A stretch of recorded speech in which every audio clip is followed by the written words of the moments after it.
My grandmother used to say that her house was made of memories, not bricks, not cement.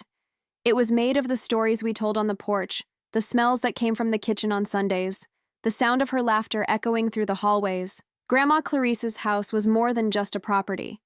It was the last place in the world where I still felt like a child, where time seemed to stop and the pain of the outside world didn't dare to enter. Till one day, all of this was taken away from me with a signature. My name is Livia, and if you had seen me 3 years ago, you would have said that I was too fragile to face someone like my Uncle Marcos, a man with a deep voice, an expensive blazer, and an ego bigger than his own assets. He has always been the type of person who smiles with his teeth, but never with his eyes. After my grandmother fell ill, the family slowly began to unravel, as if her illness was an excuse to take off the masks. Family dinners became tense gatherings, hugs became mechanical, and words became razor-sharp. But I never imagined that my own blood would be capable of stealing the only thing I had left from the woman who raised me as a daughter. Grandma's house, our refuge, handed over to him by a supposed will that no one had ever seen, but that everyone accepted as truth. I was 27 at the time, and absolutely nothing prepared me for the words the lawyer said coldly. According to the registered document, the property now belongs entirely to Mr. Marcos Vieira. I felt like the ground had been ripped out from under my feet. Everything Grandma had promised me in life, every word spoken with love as she combed my hair and said, "One day, this will be yours, my dear," was reduced to dust in front of a paper and a signature.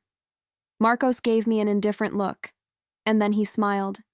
That damned smile of someone who knew he was winning, that he was above the law, above morals, above family.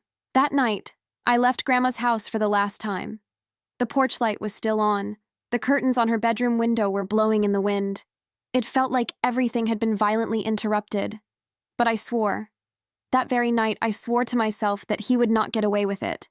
I just didn't tell anyone that.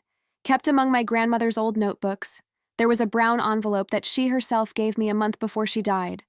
An envelope that I hadn't opened yet. Until today.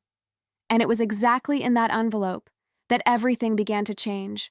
The envelope trembled in my hands. It was brown, weathered, and on the back was a single word written in my grandmother's shaky handwriting. The truth. My heart started pounding, the kind of pounding you feel in your neck, your temples, your stomach. This wasn't just paper. This was what was left of her voice, the only thing that still made me believe I wasn't crazy. I sat on the edge of the bed, breathless, and carefully opened the envelope. Inside were 3 things: a letter, a donation agreement, and a notarized copy, dated and signed. The letter began like this: "My dear Livia, if you are reading this, it is because I have already left. I know that my son is not worthy of your trust. He never was. And I fear that when I am no longer here, he will try to take what is rightfully yours. This house has always been yours, and it is officially registered in your name, as per the attached document. Guard it with your life." My grandmother's handwriting was shaky, but the message was clear as day. She had given me that house legally. It was all there: signature, notarized, witnesses. I wasn't delusional. It was true.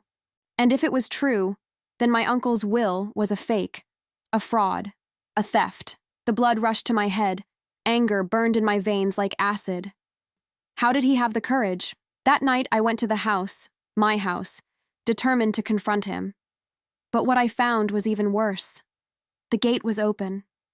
In the garden where my grandmother planted hydrangeas, there was a ridiculous sign with his name on it: Marcos Vieira Residence. I walked in without knocking. The furniture had been moved around. The walls were painted gray.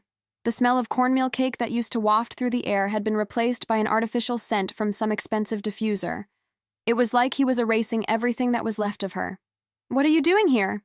He appeared in the hallway, his dress shirt open at the chest, a glass of wine in his hand, as if he were the owner of a 5-star hotel. "I know what you did, Marcos," I said, clutching the envelope tightly. "I have Grandma's contract. The house is mine, and you know it." He gave a dry, mocking laugh. "Oh dear, do you still believe in those stories about senile old ladies? She barely knew what she was signing in the last few months. I did the right thing. She wanted to leave me something. and I just helped formalize it. You forged that will, and you will pay for it. Taste it, Livia. He took a sip of wine, coming closer. No one wants to listen to the emotional niece who thinks she has the right to everything. The whole family supports me. You're just a shadow. In that instant, I was swallowed by a deafening silence. It was as if all the words I wanted to scream had been ripped from my throat, and he knew it. He saw the hesitation in my eyes, and he smiled. Go ahead, run after it. Show your document. Let's see who justice listens to, he said, turning his back, as if he had won once again. I left there humiliated, and worse, alone. When I tried to tell my mother, she asked me not to bring it up again. She said that Marcos was trying to do what was best for the family, and that I was exaggerating. My cousins joked, saying that I was deluded by old paper. They had sold out. Or if you cower, or maybe they were just as blind as I had been for years. But there, that night, something in me died, and something new was born. I was no longer going to try to prove anything with words.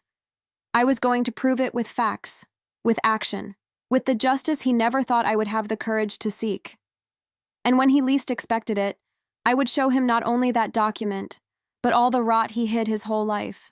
Waking up the next day was like relearning how to breathe with a knife stuck in my chest.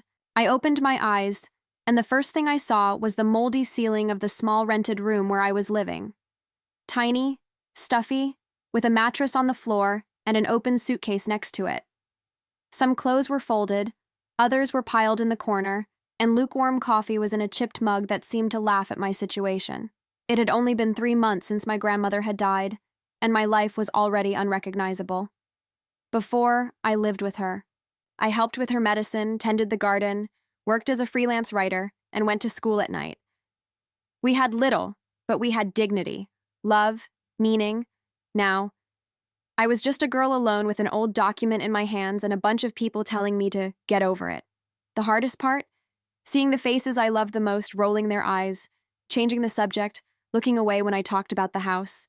Livia, enough, okay? This is eating you up, my mother said for the 3rd time without even touching my hand. You need to accept it.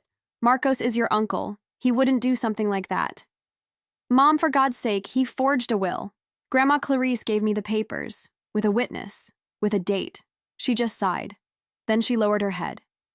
Her silence was the worst slap I've ever received in my life. I spent weeks trying to find support. Old friends said it was a family feud, better not to get involved. My uncles pretended not to know. And my cousins? Oh, the cousins. They laughed on social media, posting photos of Uncle Marcos's new house, having fun in the pool where my grandmother used to tell me childhood stories. That broke me. I stopped eating right. I took time off work. I lost contracts. One of my clients even commented, "You're acting different, Livia. Are you okay? It seems like your head is always somewhere else." He was right. I was living in 2 worlds, the miserable present and the past where I still believed that good prevailed. But then, one rainy night, as I was flipping through old photos saved on a drive, I saw something. A picture of Grandma with a white-haired man, taken on the porch. In the background, almost faded, was the notary's sign, Moraes and Lima, 1984. It was the same name that appeared on the stamp of the donation document. I jumped up. I had a path, a trail, a spark.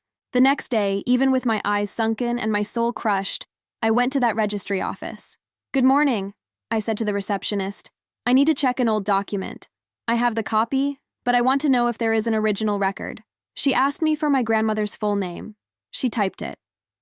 She waited, and then she looked at me strangely. "There is a record, yes.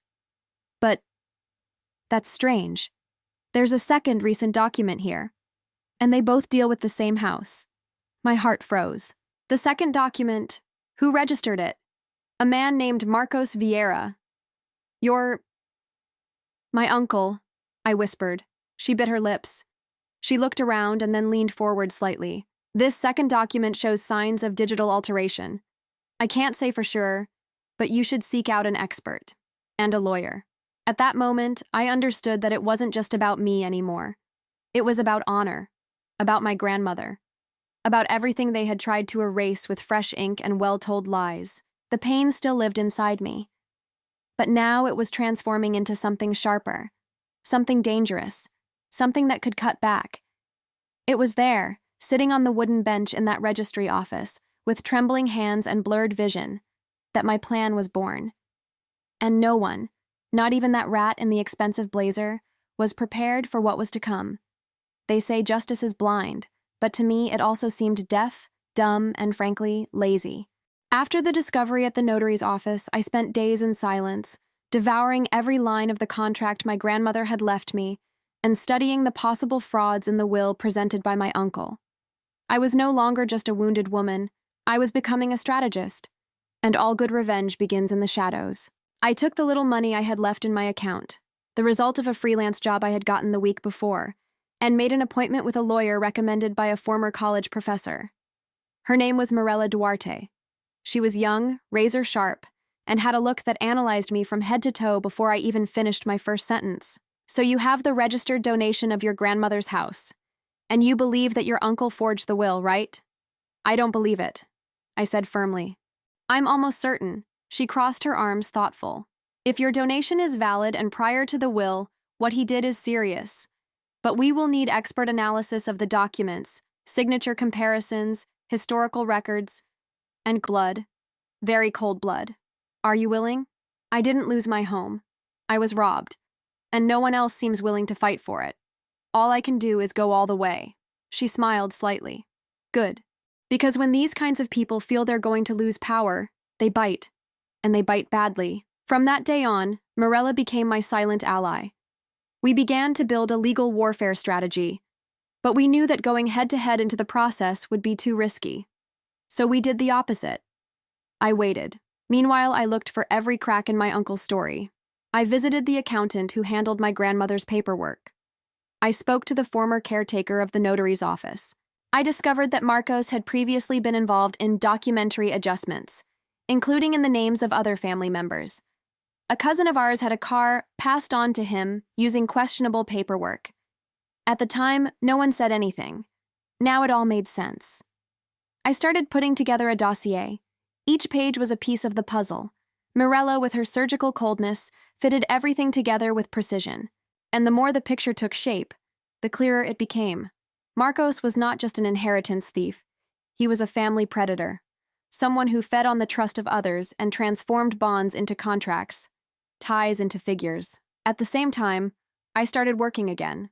Small freelance jobs at first, then some bigger ones.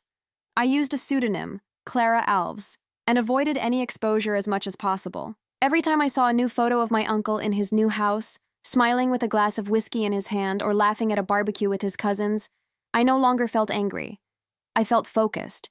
I knew he believed I was gone, that I was defeated. But what he didn't know was that I was coming back. And then one day, the stroke of luck that was missing. An email. Subject: about the Vieira case, forgery. I opened it. It was from a former employee of the Moraes and Lima notary office. He said he had heard about the dispute over the property and that he found the document presented by Marcos strange. He said he was willing to talk, but discreetly. We arranged to meet at a discreet cafe on a rainy, late afternoon. The man was thin, nervous, with his gaze always scanning the surroundings. I can't prove anything, he began. But I saw Mr. Marcos with one of the former owners of the notary's office. They were involved in a scheme. They forged more than one will. It's not just your grandmother's. Do you have anything at all? He handed me a flash drive, audio, and a deposit receipt. It's all there. If this gets into the press, or in court, he's finished. I left there with my heart thundering in my chest. That was the weapon I needed. But Mirella guided me firmly. Not yet. We need to set up the process calmly. When we deliver, there can be no loopholes. It will hurt, but you need to keep pretending you lost. I went back to my corner, to my discreet world. But now I had something he never would, the truth and time on my side. And while he toasted his own impunity, I sharpened my blade in silence. If revenge were a game of chess, this was the stage where the opposing king still thought he was safe. But checkmate was already being drawn, move by move. The gun was loaded. The flash drive, the deposit receipt, the donation document, the printouts of the messages exchanged between Marcos and a former notary employee.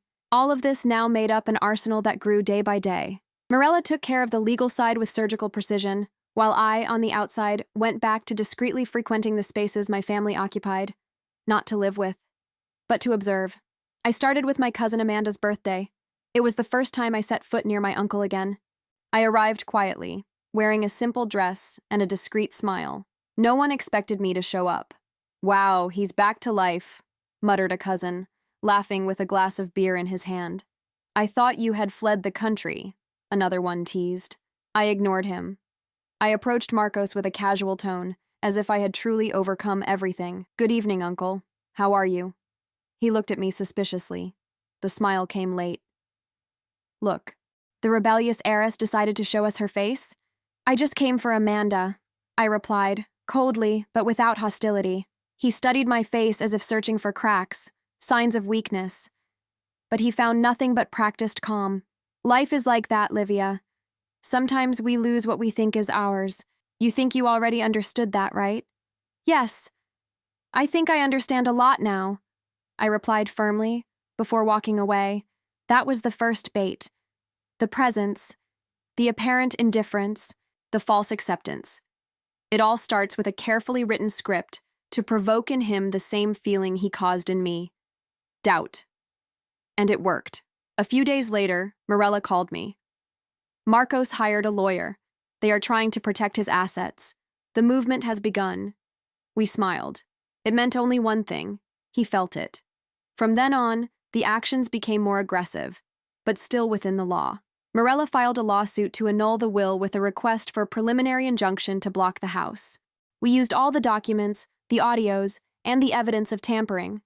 The request was partially accepted. The judge ordered a preventive freeze on the property, preventing any sale or significant renovation. Marcos was notified 2 weeks later. His call came at 7:42 p.m. I didn't answer, but he left a voicemail. "Hi, Livia. Listen, I don't know what you're trying to do, but this could end badly for you. You have no idea what you're getting into. Let's talk?" I heard that message over and over again, not out of fear, but out of delight. The following week, he showed up at my building. "We can resolve this between us. Why take it any further?" he said, his voice as sweet as poison. "Why go through with it?" I repeated, looking him in the eye. "Maybe because you robbed the house of the woman who raised me? That's a thing of the past. I was taking care of the family. That house was too big for you. Too big for me, or too valuable for you?" He didn't answer. His silence was the confirmation I needed. Morella instructed me to record everything. I recorded the conversation. I saved it. More ammunition. At the same time, I made a point of starting to show up on social media, but cautiously. I posted pictures of myself reading in the park, in cafes, smiling. It was all calculated. I wanted him to think I was at peace, that my attention had dissipated. But behind the scenes, the legal bomb had already been armed, and the timer was ticking. Meanwhile, I heard he was starting to panic. Muffled conversations with his lawyer, attempts to reach an out-of-court settlement. But his request was straightforward. "I want her to give up. How much does it cost?" It was then that I realized the cruelest part of the situation. He didn't want the house. He wanted to see me defeated. It was a power game, a show of ego. A theater where he was the protagonist and all of us were extras. But not anymore. Now I was the one writing the script, and in the next act, the curtain would fall with a crash. The court proceedings were confidential, but the glass walls of my uncle's reputation began to crack with noises he couldn't muffle. Behind the scenes, his name was already circulating among lawyers, notaries, and business people as someone who could be involved in document tampering. And in the social circles where he made a point of keeping up appearances, charity dinners, networking events, local business groups, people began to ask, why was the house blocked by the courts? The tension spread like mold on a damp wall. Invisible at first, then impossible to ignore. Marcos called me again, this time begging for a date. A coffee, just the two of us. No lawyers. I want to resolve this as a family. You only remember that we are blood ties when you are bleeding, I replied, and hung up. Morella, on the other hand, was euphoric with the results. We have managed to appoint a judicial expert. We will compare the documents in the report. And if the expert confirms that there was fraud in the signing of the will, the judge will not hesitate to annul it. Meanwhile, my uncle didn't wait. He began to panic. He filed a petition for family reconciliation, trying to paint my actions as driven by emotional hurt and unresolved trauma. A pathetic attempt to discredit me, but I was ready. I sent the main judge in the case an attachment with my history of care for my grandmother, photos, videos, receipts, medical records signed by doctors attesting to my coexistence with her in recent years. I included the letter she wrote to me, the audio recording with the former clerk of the registry office, and the report of suspicious movements in the registry office issued by a former employee of the Internal Affairs Department.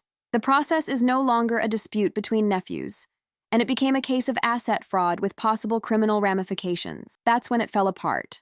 I discovered that, in desperation, he started trying to sell his luxury car, withdrew part of his investments, and canceled an international cruise he had booked with his wife. His wife, by the way, also began to suspect. She sent me an anonymous email. Subject: "You are right." In the body of the message, just, "I always suspected, but now he's collapsing. You're stronger than he imagined." That was it. His mask no longer held up, even inside the house.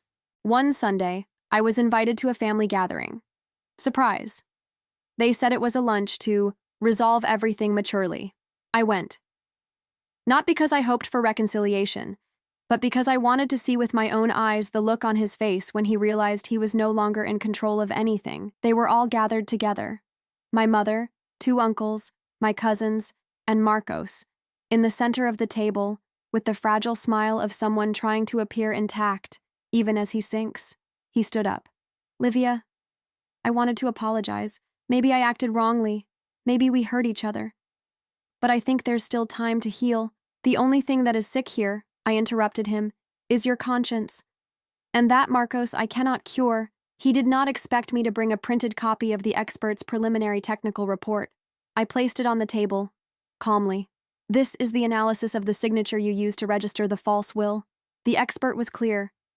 Fraud. He turned pale. My mother covered her mouth in shock. One of my uncles muttered, "My God, this is going to be filed. It will be filed tomorrow." I finished. "But I thought you deserved to hear it first. In person." He stood up abruptly, knocking over the chair. "You're destroying the family." "No, Uncle. I'm just putting an end to your farce." The room fell silent. This time, absolute. That night, I received a call from the judge scheduling the final hearing in the case for the following week. And this time, Marcos would no longer be in control of anything. Justice was approaching, and I was going to watch every second of his downfall, with my head held high. The hearing was scheduled for 10 a.m. at the city's civil court. I arrived before 9 a.m. She was wearing a simple black blouse, no makeup, and her hair tied up. She didn't want to look like someone who had come to fight. I wanted to look like someone who had already won. Beside me, Morella was reviewing the documents, but she didn't seem nervous. She was calm, like someone who already knew the result before the game even started. "Today is not the end, Livia," she whispered. "It's the beginning of your freedom." The courtroom was cold, with high walls and sterile lighting.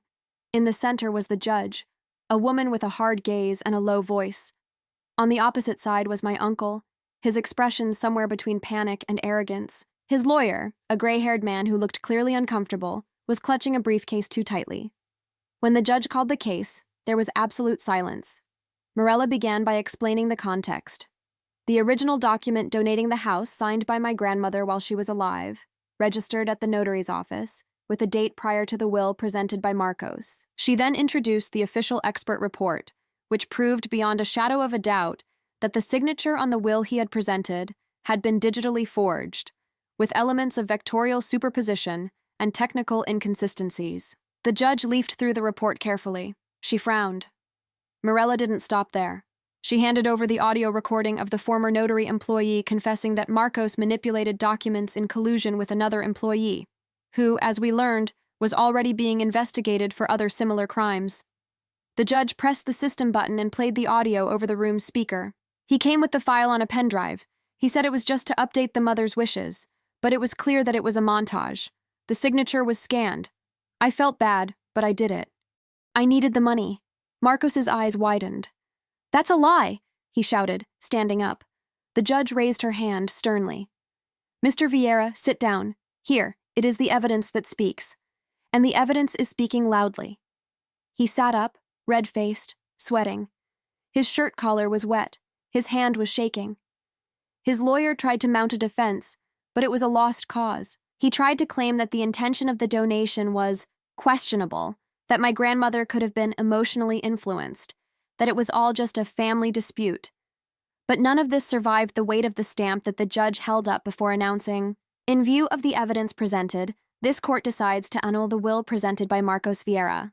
The original donation of the property to the plaintiff, Livia Ferreira, is legitimate and prevails as the final act of will of the deceased Clarice Ferreira.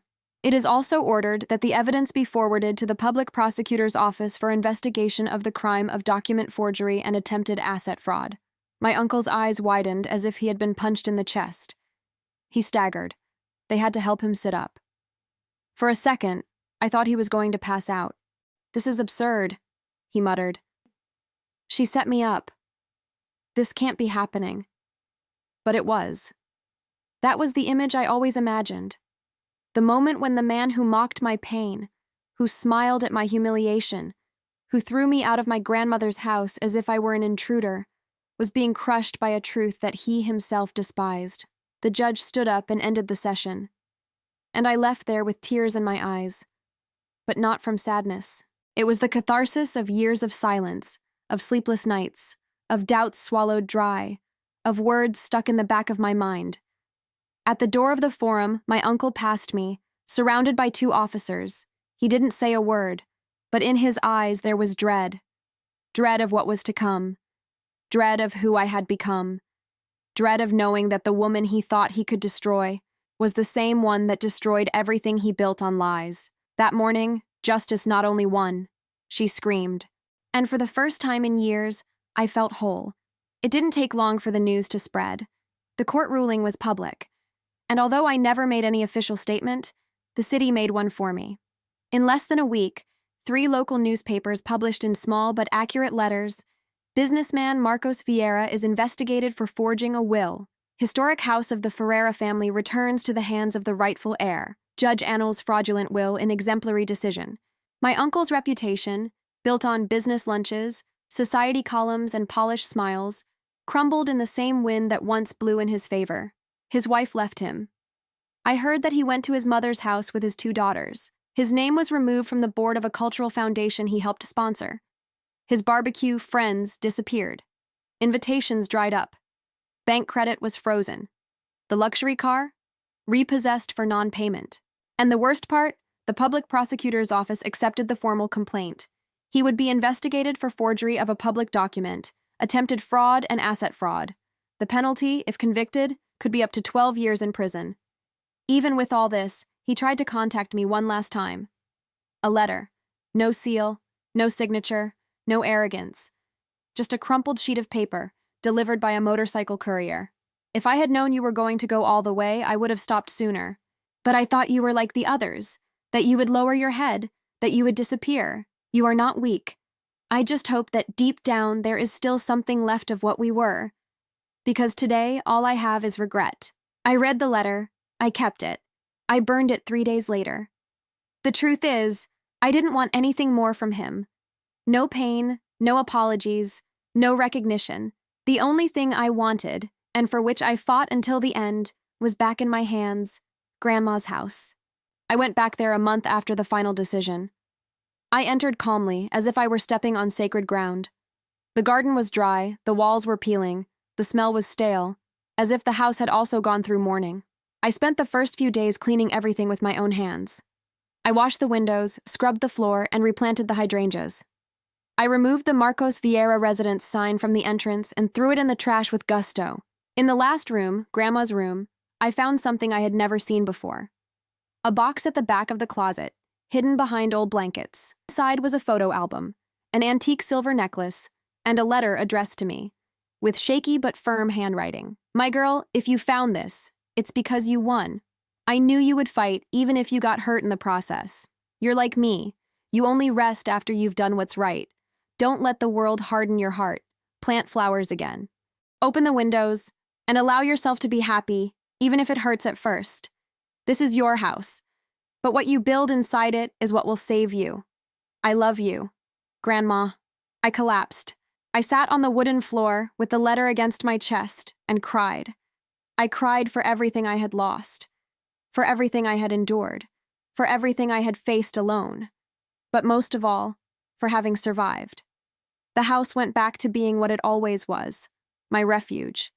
I began to transform it slowly, one room at a time. I kept her pictures on the living room wall, the smell of brewed coffee in the kitchen, the bookcase intact.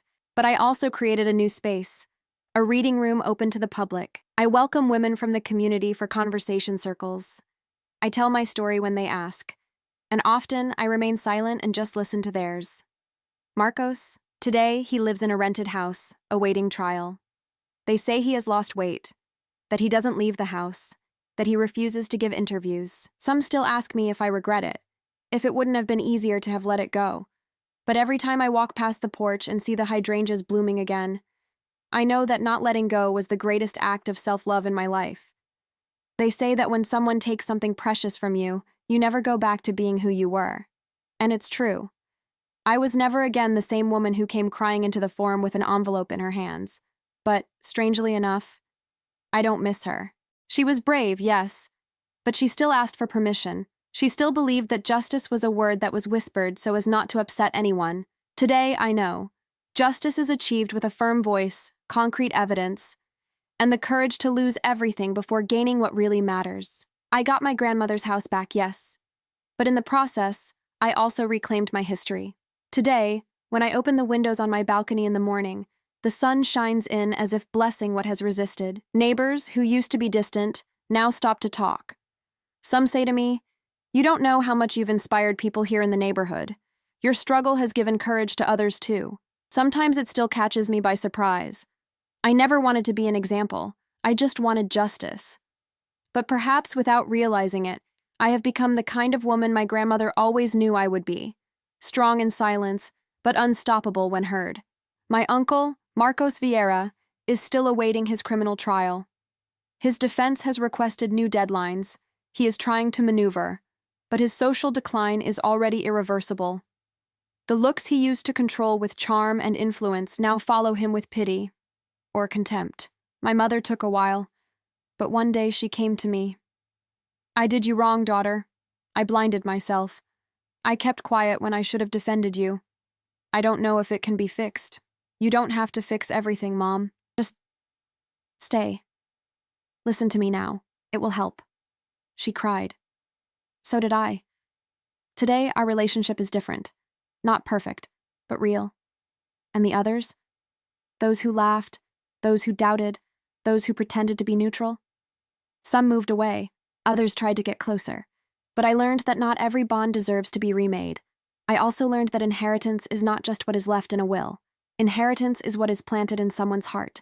And my grandmother left me a legacy of strength that no paper could erase. Little by little, I opened up the rooms in the house. One of them became a small community library. Another, a studio for entrepreneurial women in the neighborhood. I don't charge anything. It's my way of giving back what was denied to me. Access, voice, space. And sometimes in the evening, I sit on the porch step with a cup of tea in my hands.